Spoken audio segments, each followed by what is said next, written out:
Muthalapozhi harbour assistant executive എഞ്ചിനീയറുടെ office ഉപരോധിച്ച മുസ്ലിം league. മുതലപ്പുഴയിലെ അടിസ്ഥാന വികസന സൗകര്യങ്ങൾ മെച്ചപ്പെടുത്തുന്ന പ്രവർത്തനങ്ങൾ നടപ്പിലാക്കുക എന്ന ആവശ്യം ഉന്നയിച്ചായിരുന്നു സമരം. ഉപരോധ സമരം മുസ്ലിം ലീഗ് സംസ്ഥാന പ്രവർത്തക സമിതി അംഗം തോന്നകൽ ജമാൽ ഉദ്ഘാടനം ചെയ്തു. മുതലപ്പുഴക്കാർക്ക് നൽകുന്ന വാഗ്ദാനങ്ങൾ പാലിക്കപ്പെടുന്നില്ല എന്നാരോപിച്ചായിരുന്നു ഹാർബർ അസിസ്റ്റന്റ് എക്സിക്യൂട്ടീവ് എഞ്ചിനീയറുടെ ഓഫീസിലേക്ക് മുസ്ലിം ലീഗ് ഉപരോധ സമരം സംഘടിപ്പിച്ചത്.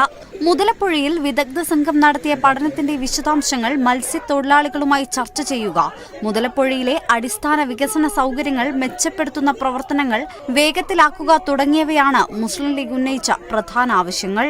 പാവപ്പെട്ട മത്സ്യത്തൊഴിലാളികൾ മത്സ്യബന്ധനത്തിന് പോയാൽ തിരിച്ചു വരുമെന്ന് ഉറപ്പില്ല നിലയിൽ അവിടെ മണൽ കൂടിക്കിടക്കുകയാണ്.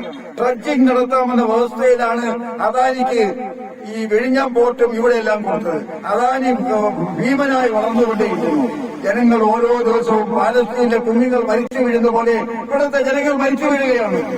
ഇവിടെ ട്രഡ്ജിങ്ങിന് സ്ഥിരം സംവിധാനം ഉണ്ടാക്കുകയും മത്സ്യത്തൊഴിലാളിക്ക് നിർഭയമായി മത്സ്യബന്ധനത്തിന് താഴമ്പള്ളിയിലും അതുപോലെ തന്നെ മുതലപ്പുഴയിലും പെരുമാതുറയിലും സൗകര്യം ഉണ്ടാക്കുന്നവരെ മുസ്ലിം ലീഗ് ഉജ്ജ്വലമായ സമരവുമായി മുന്നോട്ട് പോകും.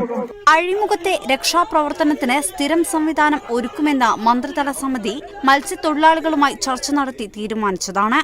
എന്നാൽ മറൈൻ എൻഫോഴ്സ്മെന്റിന്റെ ഒരു ബോട്ട് ഒഴിച്ചാൽ മറ്റൊരു സംവിധാനങ്ങളും നിലവിൽ മുതലപ്പുഴയിലില്ല.